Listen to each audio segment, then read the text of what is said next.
Hello and welcome to my review of the Warhammer Age of Sigmar Lumineth Realm Lords limited edition Battletome. Now at present the only way to get hold of this limited collector's edition Battletome is through the Lumineth Realm Lords army set, which will set you back £110. It pretty much includes a start collecting Lumineth Realm Lords set, this collector's edition Battletome, a load of really cool looking yellow dice, a measurement gauge, a load of tokens and a load of cards. The way I looked at it was that start collecting sets are £60 and these collector's edition books, because it's a lovely soft touch cover, and I thought it would wear out, and I've been handling it for quite a while now, and every single time I touch it it's soft, which is something I'm sure everyone enjoys. And one of these books is normally £50, which is quite a lot of money. They usually double the price of the standard Battletome. Based on this, I'd love to get more of these Battletomes or codexes in the soft touch covers in the future. Perhaps not the full 9 Psychic Awakening books, that's a bit overkill, but definitely for armies that I am very much interested in and that I spend a lot of time reading the codexes and battletomes. So what I'm trying to say is the army set itself is worth it just for this battletome and the models. They are the multi-part kit models, however those kits themselves you don't get more than one unit in a box, if that makes sense. So the Wardens will only make Wardens, and the Sunride and the Dawn Riders will only make Dawn Riders, and obviously Eltharion is a named HQ character. But anyway, onto this book itself. So lovely soft touch cover with the gold writing on the spine, a little bit of artistry there, a little bit of artwork there with one of the Stone Guard. You can call them cow elves, I guess. You know, they do feature prominently, these bulls, and the front cover has obviously got one of these Stone Guard as well. But yeah, lovely sort of painted artwork there. You've got a page keeper, a bookmark, I guess, and you've got the gold edged pages. So we'll just open her up, and you're met with this bit of artwork. You see that in colour a little bit later on in the book. You've got a kind of introduction. And you've got the contents here.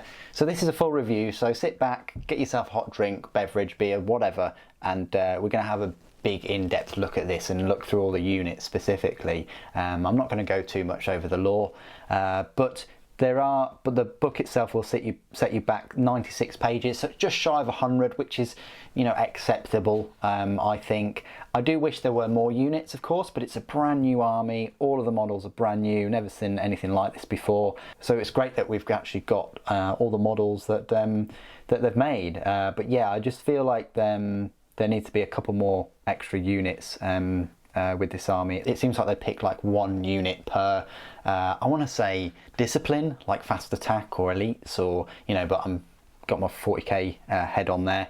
Anyway, you've got a load of lore here. You've got the symmetry of war for a good sort of 7 pages, to shine across aeons, another sort of 12 pages of that. Painting your Lumineth, I think there's about 8 pages of painting, which is brilliant. It really goes in depth. I always love it with the Battletomes and the codexes where they give you full in-depth painting guides.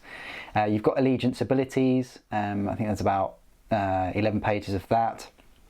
And then you've got the War Scrolls, which consist of 14 pages inclusive. So 14 pages, not too bad. You've got about 13 data sheets in here, which isn't a huge amount, but there's a little image of them there. And then you've got the lore. So you've got the Elves of Hysh. There's this artwork that's on the inside cover in colour against Slaanesh. There's Teclis. Well, there's Teclis. There's his pussycat. The Age of Myth. Rise of Enlightenment. Toppling of the Spires. The Elemental Pact, Radiant Nation, It's a really nice little map there. Looks so cool, doesn't it? And then the War of the Spirit, the Teclian Vanguard of Metrica, Symmetry of War. Then you've got different runes and what they mean, which is quite nice. Metrica, so this goes through the different kind of factions within Realm Lords. So you've got Metrica, which are the Scions of the Peaks, Syar, which are the Makers of Wonder. This is a beautiful colour scheme, that. Iliatha, the Mothers of the Spirit, Zatrek, the Lambent Mystics, and that's it. So I think that's what, 4 of them to shine across Aeon, so a little bit of a timeline, I guess. Very similar, if you pick up any kind of 40k codex, it runs a similar structure. And then it gives you a detailed description of the individual characters and the units that are included in this army. So you've got the Archmage, Teclis and Selenar. Selenar is the pussycat with the awesome looking face and the mask and the big horns and the wings. The Light of Eltharion, really, really awesome. Cenari Cathalars, basically, they're a bit like a wizard, but they take the emotions and have the raw psychological energy, which is, yeah, really, really cool. You've got the Shining Companies of Hysh, so you've got Venari Oralan Wardens, which are the dude with the pikes. You've got the Oralan Sentinels, which are the archers. The Venari Dawn Riders, like this chap here, who are the kind of cavalry and knights. And then you've got Disciplines of the Mountain. So you've got Alarith Stone Mages, and then their Stone Guard, guys with the hammers. And then you've got the avatars of the Hyshian Peaks. You've got Spirit of the Mountain. You've got a named one called Avalanor, the Stoneheart King, which I think is this dude here. Lovely, lovely picture there of the new models against Khorne and a couple of Bloodthirsters. In a way, it's nice. It gives you a bit of a size comparison there, even though they're on sort of different levels. A Luminous Majesty. Some nice showcases. There's Archmage Teclis and Selenar, Spirit of Hysh. Really looking forward to these models when they come out. Really am.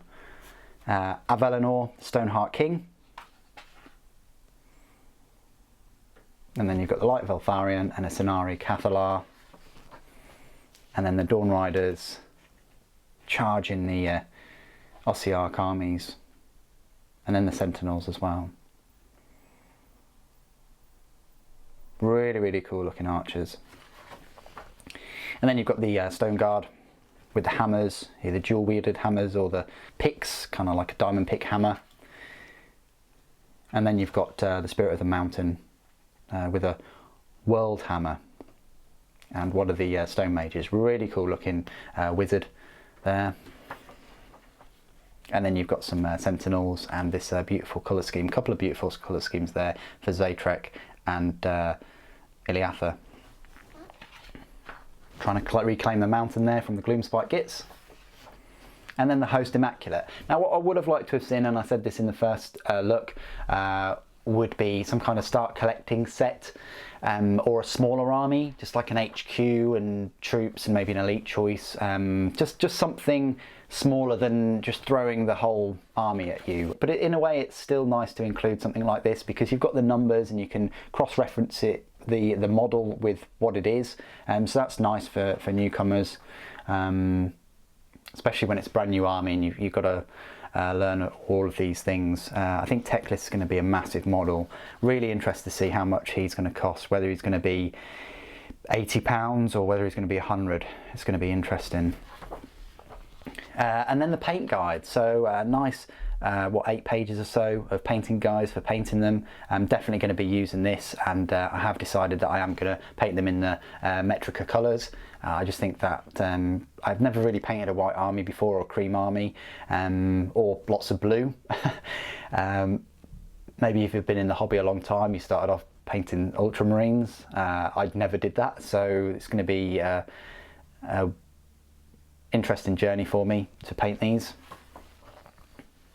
And it even goes through the skin colours, the shields, the stallions, and then the little details of the little trees. Yeah, amazing. And then you've got this Zytrek colour scheme as well, or the Iliatha. And then you've got a Metrica variant and stallion variants, different coloured stallions. And then basing. I'd like to do some kind of tundra with a little bit of snow to represent, you know, the mountain ranges. That would be really cool. And then you've got the armies of the Realm Lords, allegiance abilities. They're all the different allegiances.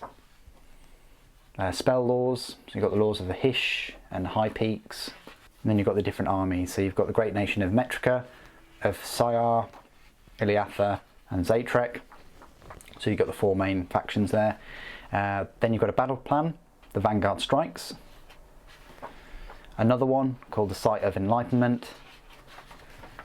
And that's it, so you get 2 battle plans. You get a Path to Glory, so you can create a warband. And then you've got warband tables. And then you've got some war scrolls.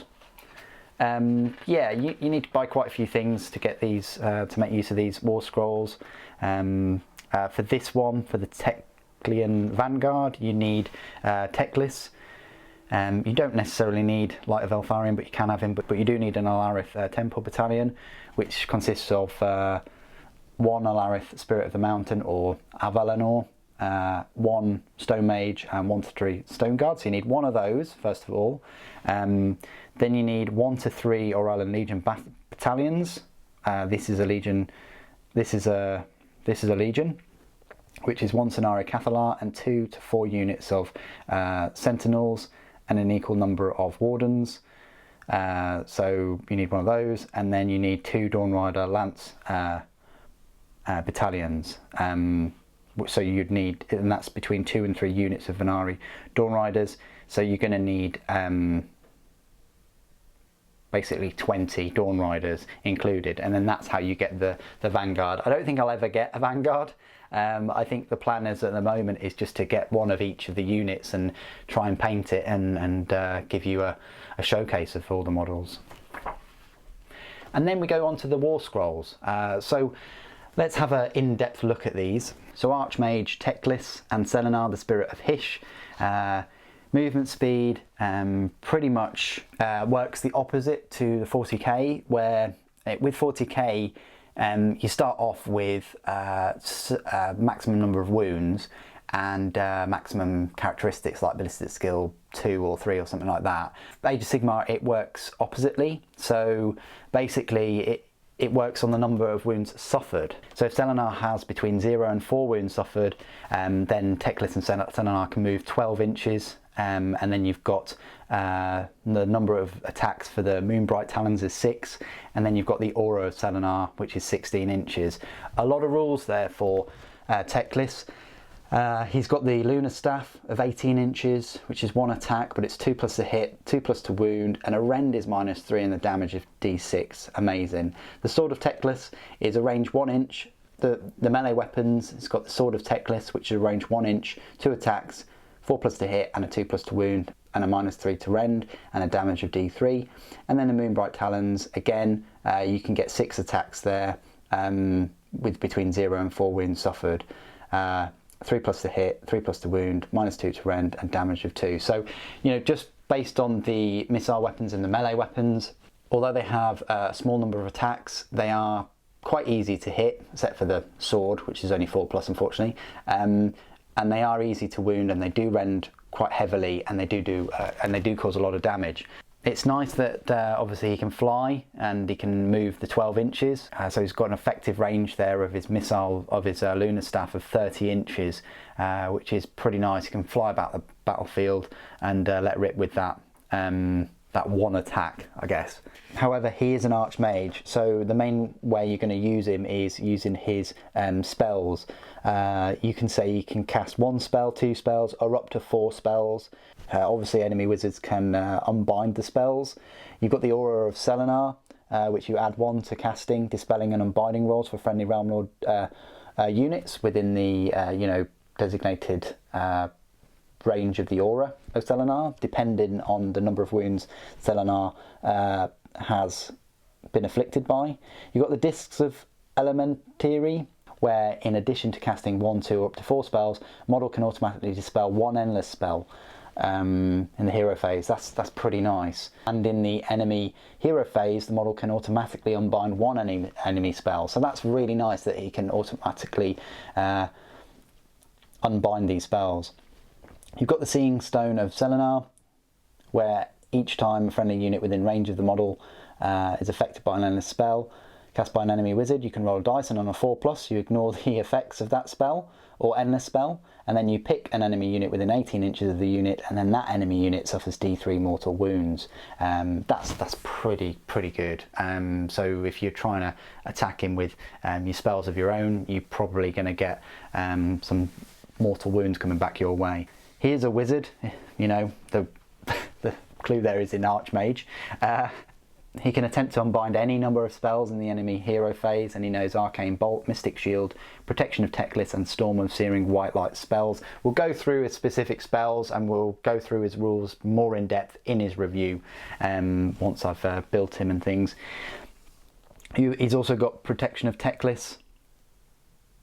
He's got a casting value of 10. And then you roll a dice each time you allocate a wound or mortal wound to a friendly unit wholly within 18 inches of him. And on a 5+, the wound or mortal wound is negated. That's amazing. You've got the Storm of Searing White Light. It's casting value of 10.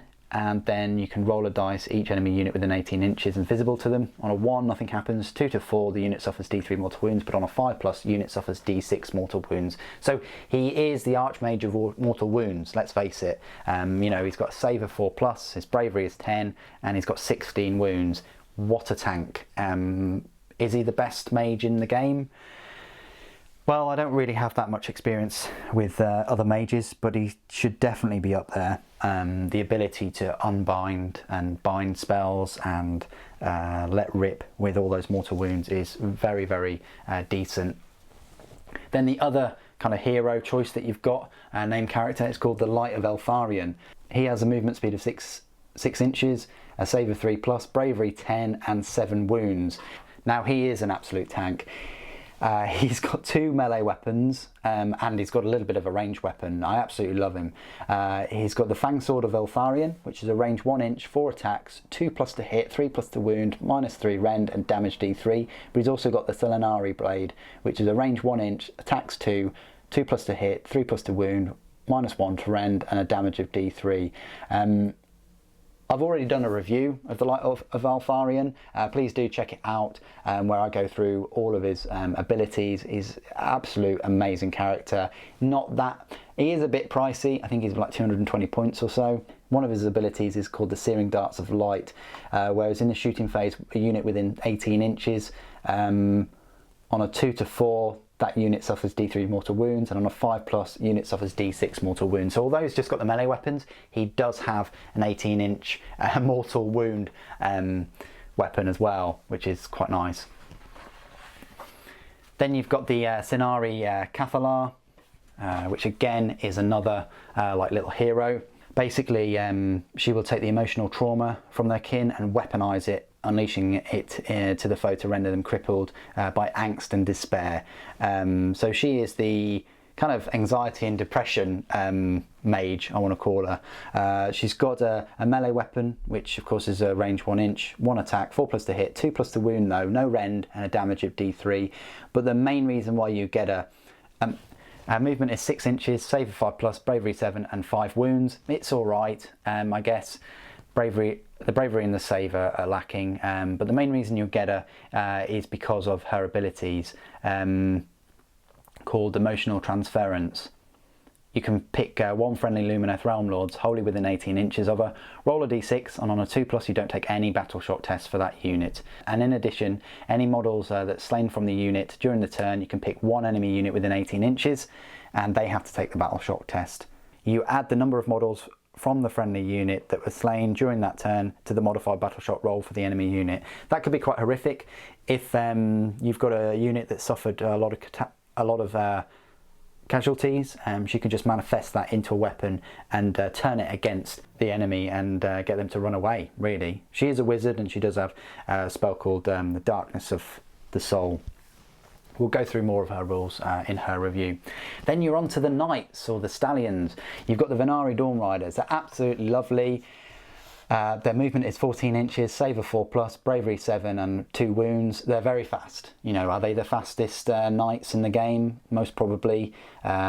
They've got, and this is our first introduction into these sun metal weapons. They've got a decent number of attacks and 3+ to hit. Their wound isn't the best though, and their rend isn't the best. But the sun metal weapons, if they've got the sun metal lances, and if the attack roll is a 6, then the attack inflicts 1 mortal wound, and then the attack sequence ends. And then the Steedmaster is also a wizard and can cast the Power of Hish spell. Again, I've gone through all of their rules in depth in their review. Please do check it out. The Venari Oralan Sentinels, really looking forward to these archers. I think they're amazing. They've got missile weapons and melee weapons.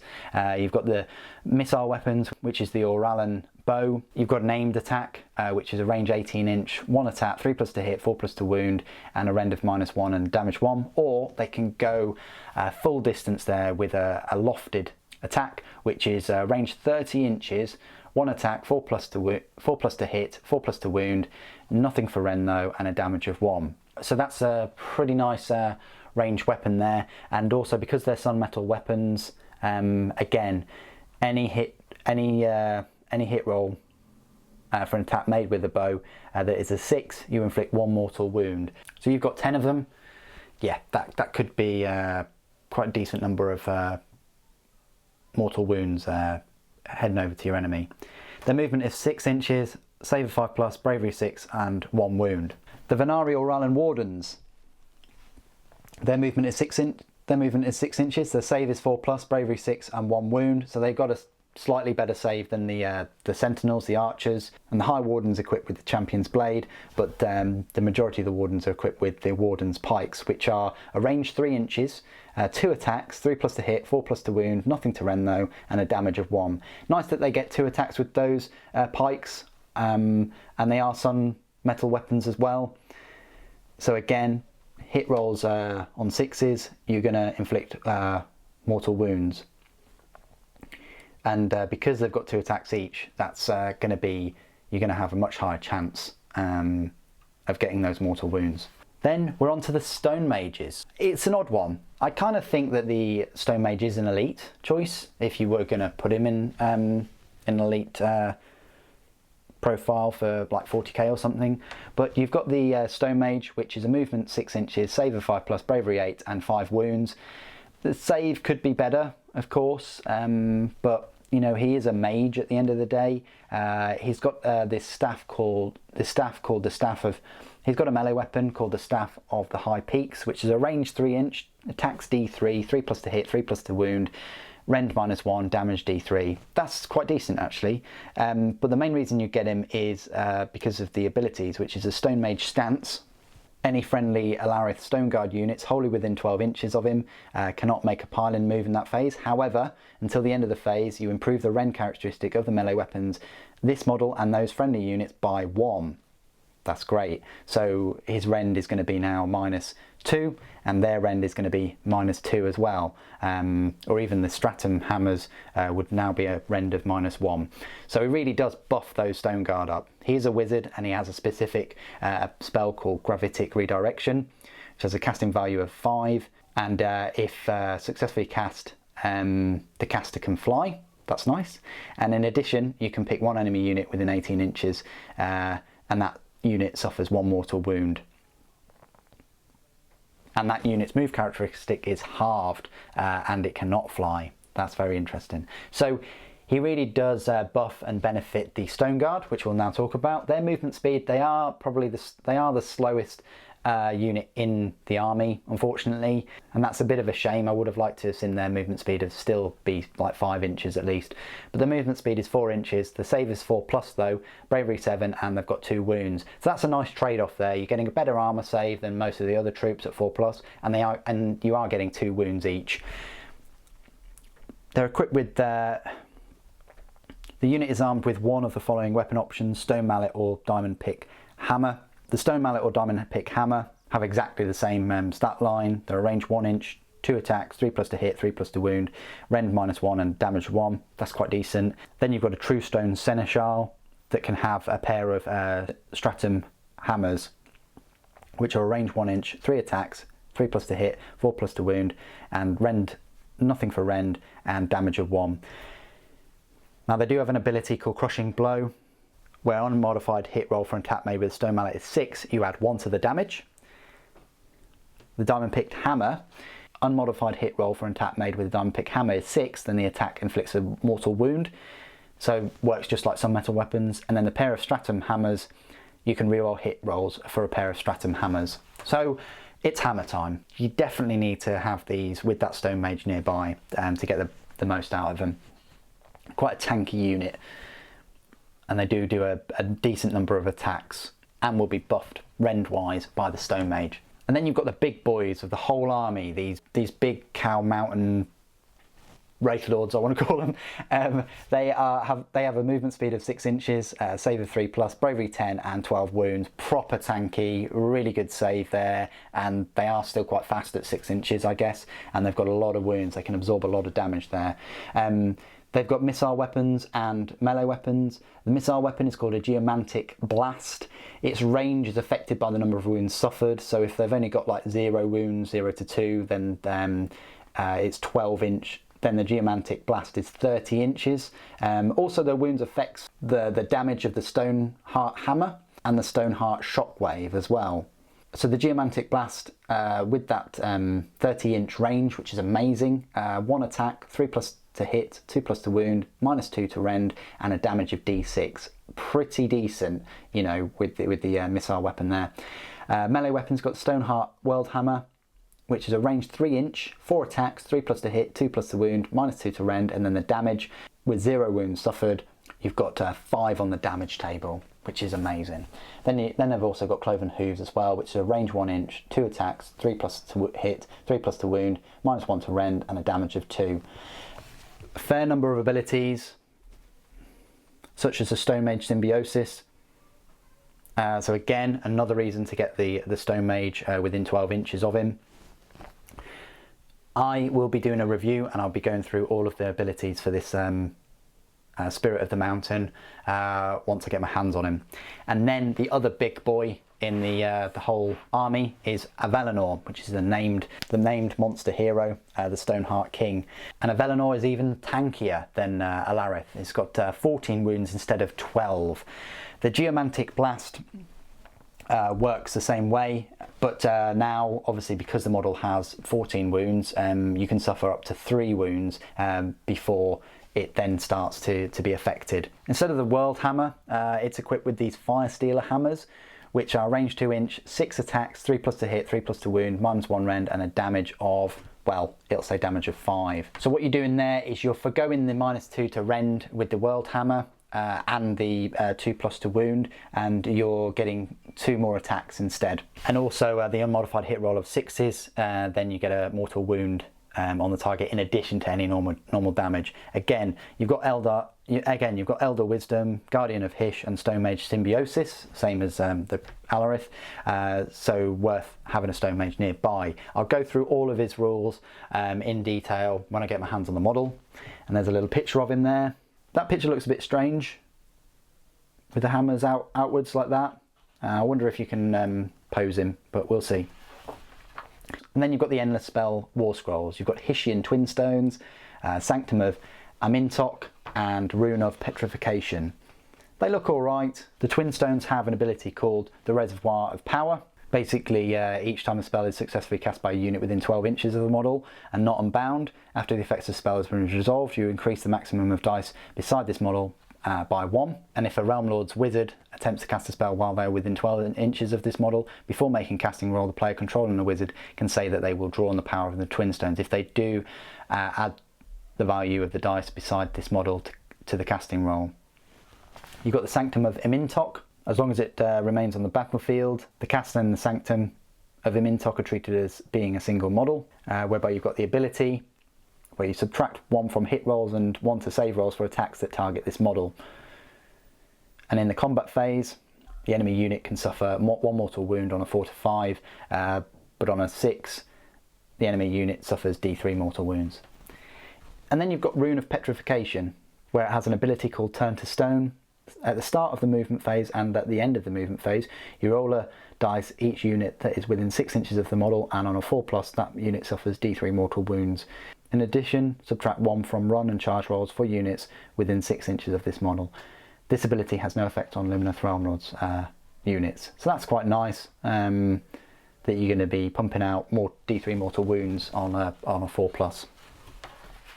And then you've just got the pitch battle profiles with the points cost. So the most expensive model there is, of course, Archmage Teclis at 660 points. Then you've got Avalanor, 360 points, Alarith at 340, and then you've got Light of Alfarian.